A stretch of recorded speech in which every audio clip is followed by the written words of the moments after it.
Welcome back ವೀಕ್ಷಕರೇ. ಸಾಲು ಎಡವಟ್ಟುಗಳಿಂದಾಗಿ ಈ ದುರಂತ ಸಂಭವಿಸಿದ್ಯಾ ಅಂತ ಹೇಳಿದ್ರೆ ಹೌದು ಅಂತ ಹೇಳ್ಬೋದು. ಕಾರಣ ಏನು ಅಂತ ಹೇಳಿದ್ರೆ ನಿನ್ನೆ ಕಂಪ್ಲೀಟ್ ಆಗಿ ಎಡವಟ್ಟುಗಳ ಸರಮಾಲೆಯೇ ನಡೆದಿದೆ. RCB ಅಭಿಮಾನಿಗಳಿಗೆ ಸ್ಟೇಡಿಯಂ ಮೃತ್ಯುಕ್ಯೂಪವಾಗಿತ್ತು. ಇದ್ರ ಜೊತೆಗೆ ಸಾಲು ಎಡವಟ್ಟುಗಳಾಗಿದೆ ನಿನ್ನೆ ಕಂಪ್ಲೀಟ್ ಆಗಿ. ಒಂದಲ್ಲ ಎರಡಲ್ಲ ಸಾಲು ಎಡವಟ್ಟುಗಳನ್ನ ಹೇಳ್ತಾ ಹೋಗ್ತೀನಿ ಬೇಕಿದ್ರೆ ನಾನು ಈಗಲೇ. ಮಧ್ಯಾಹ್ನ 2 ಗಂಟೆವರೆಗೂ ಕೂಡ ಸಾಮಾನ್ಯವಾಗಿತ್ತು ಸ್ಟೇಡಿಯಂ. ನಂತರ 1 ಗಂಟೆಯಲ್ಲೇ ಸ್ಟೇಡಿಯಂ ಚಿತ್ರಣವು ಕಂಪ್ಲೀಟ್ ಆಗಿ ಚೇಂಜ್ ಆಗಿತ್ತು.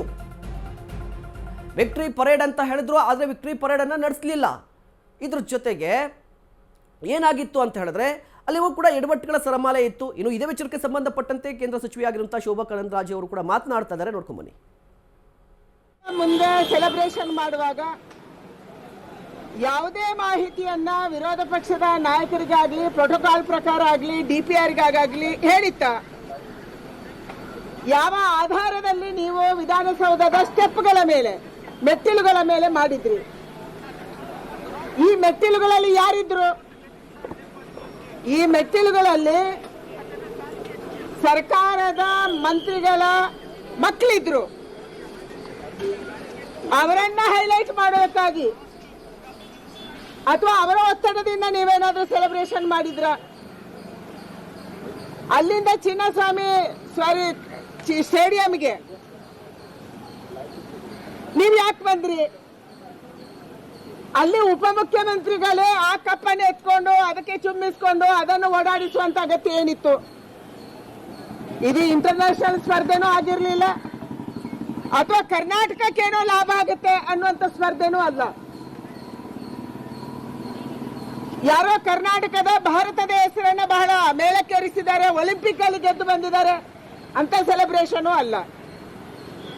ಪೂರ್ವ ತಯಾರಿ ಇಲ್ಲದೇನೆ, ಪೊಲೀಸರ ಅನುಮತಿಯನ್ನ ಪಡೆಯದೆ ನೀವು ಸೆಲೆಬ್ರೇಷನ್ ಹೆಂಗ್ ಮಾಡಿದ್ರಿ? ಯಾವ ಆಧಾರದಲ್ಲಿ ಮಾಡಿದ್ರಿ? ಜನರ ಪ್ರಾಣಕ್ಕೆ ಯಾರು ರಕ್ಷಕರಿದ್ರು? ಇಷ್ಟೊಂದು ದೊಡ್ಡ ಸಂಖ್ಯೆಯಲ್ಲಿ ಜನ ಬರ್ತಾರೆ ಅಂದ್ಮೇಲೆ ನೀವು ಪೊಲೀಸರಿಗೆ ಪರ್ಮಿಷನ್ ಅನ್ನು ಯಾಕೆ ತಗೊಂಡಿಲ್ಲ? KCAಗೆ ಗೊತ್ತಿಲ್ಲ, ಪೊಲೀಸರಿಗೆ ಗೊತ್ತಿಲ್ಲ, DPRಗೆ ಗೊತ್ತಿಲ್ಲ, ಯಾರಿಗೂ ಗೊತ್ತಿಲ್ಲ. ಮೊದಲು ಫ್ರೀ ಅಂತ ಹೇಳಿದ್ರಿ, ರಾತ್ರಿ ಇದ್ದಕ್ಕಿದ್ದಾಗೆ ಪಾಸಸ್ ಇದೆ ಅಂತ ಹೇಳಿದ್ರಿ, ಆನ್ಲೈನ್ ಪಾಸಸ್ ಕೊಟ್ರಿ, ಮತ್ತೆ ಪಾಸಸ್ ಕ್ಯಾನ್ಸಲ್ ಮಾಡಿದ್ರಿ. ಕೇವಲ 2-3 ಗೇಟ್ ಅನ್ನು ಮಾತ್ರ ತೆಗೆದ್ರಿ. ಚಿನ್ನಸ್ವಾಮಿ ಸ್ಟೇಡಿಯಂನಲ್ಲಿರುವಂತ 12ಕ್ಕಿಂತ ಹೆಚ್ಚು ಗೇಟ್ ಅನ್ನ ನೀವು ಫ್ರೀ ಅಂದ್ರೆ ತೆಗಿಬೇಕಾಗಿತ್ತು, ಯಾಕೆ ತೆಗ್ದಿಲ್ಲ? ಇವರೆಲ್ಲರೂ ಕೂಡ ಇವತ್ತು ಆಸ್ಪತ್ರೆಯಲ್ಲಿ ಇರುವಂತವರು. ಗೇಟ್ ಕ್ಲೋಸ್ ಇದ್ದಂತ ಗೇಟ್ ಅನ್ನ ಓಪನ್ ಮಾಡಿದಾಗ ಪುಷ್ ಮಾಡಿ ಬಿದ್ದಂತವರು, ಬಿದ್ದು ಗಾಯಗೊಂಡಂತವರು ಮತ್ತು ಸತ್ತಂತವರು. ನೀವು ಆ ಗೇಟ್ ಅನ್ನ ಮೊದಲೇ ಓಪನ್ ಮಾಡಿದ್ರೆ ಇವ್ರು ಯಾರು ಕೂಡ ಸಾಯ್ತಾ ಇರ್ಲಿಲ್ಲ, ಇವ್ರು ಯಾರು ಕೂಡ ಗಾಯಾಳುಗಳು ಆಗ್ತಾ ಇರ್ಲಿಲ್ಲ. ಅವರ ಬದುಕಿಗೆ ಯಾರು ಹೊಣೆ? ಇವತ್ತು ಹಲವಾರು ಜನ ಸ್ಟೂಡೆಂಟ್ಸ್ ಇದ್ದಾರೆ, ಚಿಕ್ಕ ಮಕ್ಕಳನ್ನ ತಂದೆ ತಾಯಿಯಂದ್ರು ಕಳ್ಕೊಂಡಿದ್ದಾರೆ. ಯಾರನ್ನ ನಂಬಿ ಬಂದಿದ್ರು ಅವರು? ಸರ್ಕಾರವನ್ನ ನಂಬಿ, ಸರ್ಕಾರ ನಮ್ಗೆ ರಕ್ಷಣೆ ಕೊಡುತ್ತೆ, ಪೊಲೀಸರು ನಮ್ಗೆ ರಕ್ಷಣೆ ಕೊಡುತ್ತೆ ಅನ್ನುವಂಥದ್ದನ್ನ ನಂಬಿ ಬಂದಿದ್ರು. ಆದ್ರೆ ನೀವು ಮೋಸ ಮಾಡಿದ್ರಿ. ಈ ಸರ್ಕಾರ ಒಂದು ಕೊಲೆಗಡುಕ ಸರ್ಕಾರ. ನಿಮ್ಮ ಬಾಡಿ ಲ್ಯಾಂಗ್ವೇಜ್, ನೀವು ಮಾತಾಡುವಂತ ರೀತಿ, ನೀವು ಕೇಸಿಗೆ ಇನ್ಫಾರ್ಮ್ ಮಾಡಿಲ್ಲ, ಇವತ್ತು KCA ಮೇಲೆ ನೀವು ಆರೋಪ ಮಾಡ್ತಾ ಇದ್ದೀರಿ. ಪೊಲೀಸರಿಗೆ ಇನ್ಫಾರ್ಮ್ ಮಾಡಿಲ್ಲ, ಇವತ್ತು ಜನ ಪೊಲೀಸರ ಬಗ್ಗೆ ಮಾತಾಡ್ತಿದ್ದಾರೆ. ಮೊನ್ನೆ ನಡೆದಂತ ಪಂದ್ಯದಲ್ಲಿ 5 ಲಕ್ಷ ಜನ ನರೇಂದ್ರ ಮೋದಿ ಸ್ಟೇಡಿಯಂ ಅಲ್ಲಿ ಗುಜರಾತ್ ಅಲ್ಲಿ ಸೇರಿದ್ರು, ಏನೂ ಆಗಿಲ್ಲ. ಕರ್ನಾಟಕ ರಾಜ್ಯದಲ್ಲಿ ಕೂಡ ಹಲವಾರು ಇಂಥ ದೊಡ್ಡ ಕಾರ್ಯಕ್ರಮಗಳನ್ನ ನಮ್ಮ ರಾಜ್ಯದ ಪೊಲೀಸರು, ನಮ್ಮ ರಾಜ್ಯದ ವ್ಯವಸ್ಥೆ ಮಾಡಿದೆ, ಅವ್ರಿಗೇನೂ ಆಗಿರ್ಲಿಲ್ಲ. ಆದ್ರೆ ನೀವು ನಿಮ್ಮ ಮಕ್ಕಳನ್ನ ಪ್ರೊಜೆಕ್ಟ್ ಮಾಡೋದಕ್ಕಾಗಿ, ದೊಡ್ಡಸಿಗೆ ತೋರಿಸೋದಕ್ಕಾಗಿ ಇವತ್ತು ಈ ಜನರನ್ನ ಬಲಿ ಕೊಟ್ಟಿದ್ದೀರಿ. ಅದಕ್ಕಾಗಿ ಇದೊಂದು ಕೊಲೆಗಡುಕ ಸರ್ಕಾರ ಇದೆ. ಇವತ್ತು ನೀವು ಮ್ಯಾಜಿಸ್ಟ್ರೇಟ್ ಎನ್ಕ್ವೈರಿಯನ್ನು ಮಾಡಿದ್ರಿ. ಯಾರಪ್ಪ ಮ್ಯಾಜಿಸ್ಟ್ರೇಟು? ಯಾರನ್ನು ಮಾಡಿದ್ರಿ? ಲೆಟರ್ ಇದೆ, ನಿಮ್ಮ ಸುತ್ತೋಲೆ ಇದೆ. ಯಾರು ಆರೋಪಿ ಸ್ಥಾನದಲ್ಲಿ ನಿಲ್ಬೇಕು? ಬೆಂಗಳೂರಿನ DC ಅಂತಂದ್ರೆ ಇದು ಬೆಂಗಳೂರಿನ ಇನ್ಚಾರ್ಜ್ ಅವರು ಒಬ್ರು ಆರೋಪಿತರು, ಸರ್ಕಾರ ಆರೋಪಿತ. ಸರ್ಕಾರದ ಒಂದು ಭಾಗವಾಗಿರುವಂತ DC ಅನ್ನ ನೀವು ಮ್ಯಾಜಿಸ್ಟ್ರೇಟ್ ಎನ್ಕ್ವೈರಿ ಮಾಡಿದ್ರಿ. ಅವರೇನು ಎನ್ಕ್ವೈರಿ ರಿಪೋರ್ಟ್ ಕೊಡಕ್ಕೆ ಸಾಧ್ಯ? ನೀವು ಹೇಳಿ ನಂಗೆ. ಬೆಂಗಳೂರಿನ DC ಯಾರು ಈ ಜವಾಬ್ದಾರಿಯನ್ನು ಹೊರಬೇಕಾಗಿತ್ತು.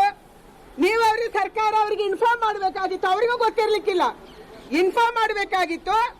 ನಿಮ್ಮ ಒಬ್ಬ ಅಧಿಕಾರಿಯನ್ನು ನೀವು ಎನ್ಕ್ವೈರಿ ಕಮಿಟಿ ಮಾಡಿದ್ದೀರಿ. ಮೋಸ ಇದು. ಜನಕ್ಕೆ ಕಣ್ಣೊರೆಸುವಂತ ತಂತ್ರ ಮಾಡ್ತಾ ಇದ್ದೀರಿ, ಮೋಸ ಮಾಡ್ತಾ ಇದ್ದೀರಿ. ಇದರಿಂದ ಯಾವುದೇ ಎನ್ಕ್ವೈರಿ ಆಗಲ್ಲ, ಖಂಡಿತ ಆಗಲ್ಲ. ನ್ಯಾಯನೂ ಸಿಗಲ್ಲ, ಸತ್ತವರಿಗೆ ನ್ಯಾಯನೂ ಸಿಗಲ್ಲ. ಅದಕ್ಕಾಗಿ ನಾನು ಆಗ್ರಹ ಮಾಡ್ತಾ ಇದ್ದೀನಿ, ಸಿಟ್ಟಿಂಗ್ ಹೈಕೋರ್ಟ್ ಜಡ್ಜ್ ಕಮಿಟಿಯನ್ನು ಮಾಡಿ ಎನ್ಕ್ವೈರಿ ಮಾಡಬೇಕು. ನಾನು ಸರ್ಕಾರಕ್ಕೆ ಕೇಳ್ತಾ ಇದ್ದೀನಿ, ಅಲ್ಲೂ ಅರ್ಜುನ್ ಅವರು ತೆಲಂಗಾಣದಲ್ಲಿ ಪುಷ್ಪ ಫಿಲ್ಮಿನ ಪ್ರಮೋಷನ್ ಸಂದರ್ಭದಲ್ಲಿ ಒಬ್ರು ಕಾಲ್ತುಳಿತದಲ್ಲಿ ಸತ್ರು. ಅಲ್ಲಿನ ಸರ್ಕಾರ ಏನ್ ಮಾಡ್ತು, ಗರ್ಸಿತ್ತು ಅವರಿಗೆ. ಅಲ್ಲಿನ ಸರ್ಕಾರ ಏನ್ ಮಾಡ್ತು, ಅಲ್ಲೂ ಅರ್ಜುನ್ ಅವರನ್ನ ಮನೆಯಿಂದ ಹೋಗಿ ಎಳ್ಕೊಂಡ್ ಬಂತು. ನಾನು ಈ ಸರ್ಕಾರಕ್ಕೆ ಕೇಳ್ತಾ ಇದ್ದೀನಿ, ನೀವು ಯಾರನ್ನ ಮನೆಯಿಂದ ಎಳ್ಕೊಂಡು ಬಂದು ಅರೆಸ್ಟ್ ಮಾಡ್ತೀರಿ ಹೇಳಿ ನಂಗೆ. ಇದಕ್ಕೆ ಯಾರು ಕಾರಣೀಕರ್ತರು? ಡಿ ಕೆ ಶಿವಕುಮಾರ್ ಅವರ, ಸಿದ್ದರಾಮಯ್ಯನವರ, ಯಾರು ಇದಕ್ಕೆ ಕಾರಣೀಕರ್ತರು? ಯಾರನ್ನ ಅರೆಸ್ಟ್ ಮಾಡಬೇಕಾಗಿದೆ?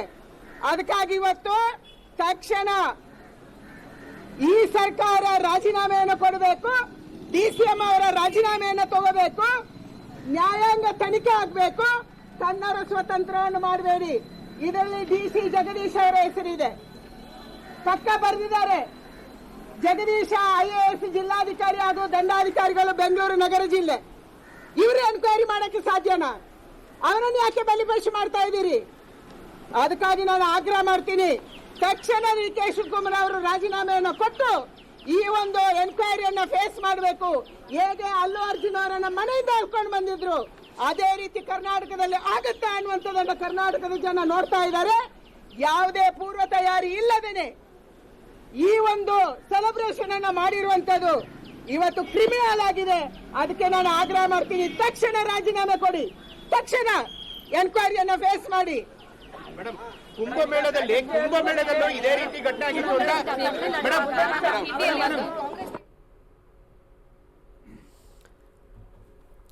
ಎಸ್ ಶೋಭಾ ಕರಂದ್ಲಾಜೆ ಅವರು ಮಾತನಾಡ್ತಾ ಇದ್ರು. ಮುಖ್ಯವಾಗಿ ಹೈದರಾಬಾದ್ನಲ್ಲಿ ನಡೆದಂತಹ ಒಂದು ಘಟನೆಯನ್ನು ನಾವು ಮೆಲುಕು ಹಾಕಿದ್ರು.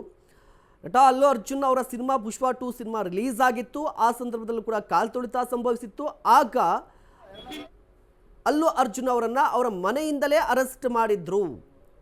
ಅದೇ ರೀತಿಯ ಪ್ರಕರಣ ಈಗ ಕೂಡ ಕರ್ನಾಟಕದಲ್ಲಿ ನಡೆದಿದೆ. ಈಗ ಯಾರನ್ನ ಅರೆಸ್ಟ್ ಮಾಡ್ತೀರಾ? ಈಗ ಹೊಣೆಗಾರಿಕೆ ಯಾರದ್ದು? ಸರ್ಕಾರದ್ದ? ಕಾರ್ಯಕ್ರಮವನ್ನು ಆಯೋಜನೆ ಮಾಡಿದಂಥ ಸರ್ಕಾರದ್ದ ಅಥವಾ KCSE ಕರ್ನಾಟಕ ಕ್ರಿಕೆಟ್ ಅಕಾಡೆಮಿಯದ್ದ ಅನ್ನೋದು ಕೂಡ ಒಂದು ಪ್ರಶ್ನೆ ಬರುತ್ತೆ. ನೋಡಿ, ಈಗ 11 ಮಂದಿ ಸಾವನ್ನಪ್ಪಿದ್ದಾರೆ. ಈಗ ಇದ್ರ ಬಗ್ಗೆ ಮಾತನಾಡ್ತಾ ಹೋಗೋದಾದರೆ ಎಡವಟ್ಟುಗಳು ಎಲ್ಲಿಂದ ಎಲ್ಲಿಗಾಯಿತು, ಎಲ್ಲಿಂದ ಎಲ್ಲಿಗೆ ಎಡವಟ್ಟುಗಳಾಯಿತು ಅನ್ನೋದು ಕೂಡ ಒಂದು ಪ್ರಶ್ನೆ ಬರುತ್ತೆ. ನಾನು ಈಗಾಗಲೇ ಹೇಳ್ತಾ ಇದ್ದೆ, ಸುದೀರ್ಘವಾಗಿ ಎಡವಟ್ಟುಗಳು ನಡೀತಾ ಹೋಗ್ತಾ ಇತ್ತು. ನಿನ್ನೆ ಮಧ್ಯಾಹ್ನ 2 ಗಂಟೆ ಸುಮಾರಿಗೆ ಸ್ಟೇಡಿಯಂನಲ್ಲಿ ಕಂಪ್ಲೀಟಾಗಿ ಜನರು ಜಮಾಯಿಸಿದ್ರು.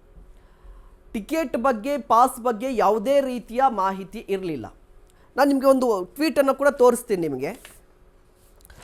ಇದು ರಾಯಲ್ ಚಾಲೆಂಜರ್ಸ್ ಬೆಂಗಳೂರು ತಂಡ ನಿನ್ನೆ ಟ್ವೀಟ್ ಮಾಡಿತ್ತು. ರಾಯಲ್ ಚಾಲೆಂಜರ್ಸ್ ಬೆಂಗಳೂರು ತಂಡ ಏನು ಟ್ವೀಟ್ ಇತ್ತು ಅಂತ ಹೇಳಿದ್ರೆ, ಇದರಲ್ಲಿ ಪಾಸಿನ ಬಗ್ಗೆ, ಫ್ರೀ ಪಾಸಸ್ ಬಗ್ಗೆ ಒಂದು ಮೆನ್ಷನ್ ಮಾಡಿರುವಂಥದ್ದು. ಅಂದರೆ ವಿಕ್ಟ್ರಿ ಪರೇಡ್ ನಡೆಯುತ್ತೆ, ಕಾರ್ಯಕ್ರಮ ಇರುತ್ತೆ, ಪಾಸನ್ನು ಪಡೆದುಕೊಳ್ಳಿ, ಲಿಮಿಟೆಡ್ ಎಂಟ್ರಿ ಅಂತ ಹೇಳುತ್ತು. ಬಟ್ ಇಲ್ಲಿ ಲಿಮಿಟೆಡ್ ಎಂಟ್ರಿ ಅಂತ ಹೇಳುತ್ತೆ, ಫ್ರೀ ಪಾಸ್ ಅಂತ ಹೇಳುತ್ತೆ. ನೋಡಿ, ಸಾಮಾನ್ಯವಾಗಿ RCB ಮ್ಯಾಚ್ ಅಂತ ಹೇಳಿದ್ರೆ ಜನ ಸಾಕಷ್ಟು ಸಂಖ್ಯೆಯಲ್ಲಿ ಬರ್ತಾರೆ. ಇನ್ನು ಫ್ರೀ ಪಾಸಸ್ ಅಂತ ಹೇಳಿದ್ರೆ ಇನ್ನೂ ಜಾಸ್ತಿ ಬರ್ತಾ ಇದ್ರು. ಓಕೆ, ಫ್ರೀ ಪಾಸಸ್ಸನ್ನು ಕೊಡ್ತೀರಾ ಅಂತ ಹೇಳಿದ್ರೆ ಎಲ್ಲಿ ಕೊಡ್ತೀರಾ, ಹೇಗೆ ಕೊಡ್ತೀರಾ, ಅದ್ರ ಬಗ್ಗೆ ಮಾಹಿತಿ ಇರಲಿಲ್ಲ. ಇದ್ರ ಜೊತೆಗೆ ಪರೇಡ್ ಅಂತ ಕೂಡ ಹೇಳಿದರು. ಸಾಮಾನ್ಯವಾಗಿ ಪರೇಡ್ ನಡೆಯುತ್ತೆ, ನಾವು ಕೂಡ ಈ ಹಿಂದೆ ನೋಡಿದ್ದೀವಿ, ಕಳೆದ ವರ್ಷ ನೋಡಿದ್ದೀವಿ. 2024ರಲ್ಲಿ T20 ವಿಶ್ವಕಪ್ ಗೆದ್ದಂಥ ಆ ಸಂದರ್ಭದಲ್ಲಿ ಮುಂಬೈಯಲ್ಲಿ ಒಂದು ದೊಡ್ಡ ಪರೇಡ್ ನಡೀತು, ಟೀಮ್ ಇಂಡಿಯಾದ ಪರೇಡ್ ನಡೀತು. ಆ ಸಂದರ್ಭದಲ್ಲಿ ಆ ಪರೇಡಲ್ಲಿ 1 ಕೋಟಿಗೂ ಅಧಿಕ ಮಂದಿ ಭಾಗಿಯಾಗಿದ್ದರು. ಅಲ್ಲಿ ಯಾವುದೇ ರೀತಿಯ ಅನಾಹುತ ಸಂಭವಿಸಿರಲಿಲ್ಲ. ಆದರೆ ಅದೇ ರೀತಿಯ ಪರೇಡ್ ಇಲ್ಲೂ ಕೂಡ ನಡೆಯುತ್ತೆ ಅಂತ ಅಂದಾಜು ಮಾಡಿದ್ರು, ಬಂದಿದ್ದರು ಜನರು ಕೂಡ. ಬಟ್ ಸಿದ್ಧತೆಯನ್ನು ಮಾಡ್ಕೊಂಡಿದ್ರಾ ಅಂತ ಹೇಳಿದ್ರೆ ಸಿದ್ಧತೆ ಇರಲಿಲ್ಲ. ಎಲ್ಲಿ ಸಿದ್ಧತೆಯಲ್ಲಿ ಎಡವಿದ್ರು ಅಂತ ಹೇಳಿದ್ರೆ, ಒಂದು ಮುಖ್ಯವಾಗಿ ಗೊತ್ತಾಗುವಂಥದ್ದು, ಏಕಾಏಕಿಯಾಗಿ ಕಾರ್ಯಕ್ರಮವನ್ನು ರೂಪಿಸಿದ್ದು, ಕಾರ್ಯಕ್ರಮವನ್ನು ಆಯೋಜನೆ ಮಾಡಿದ್ದು ಒಂದು ತಪ್ಪಾದರೆ, 2 ಕಾರ್ಯಕ್ರಮಗಳನ್ನು ಆಯೋಜನೆ ಮಾಡಿದ್ದು ಮತ್ತು ತಪ್ಪಾಗಿರುವಂಥದ್ದು. DCM DK ಶಿವಕುಮಾರ್ ಅವರು ವಿಧಾನಸೌಧದಲ್ಲಿ ಕಾರ್ಯಕ್ರಮದಲ್ಲೂ ಭಾಗಿಯಾಗ್ತಾರೆ.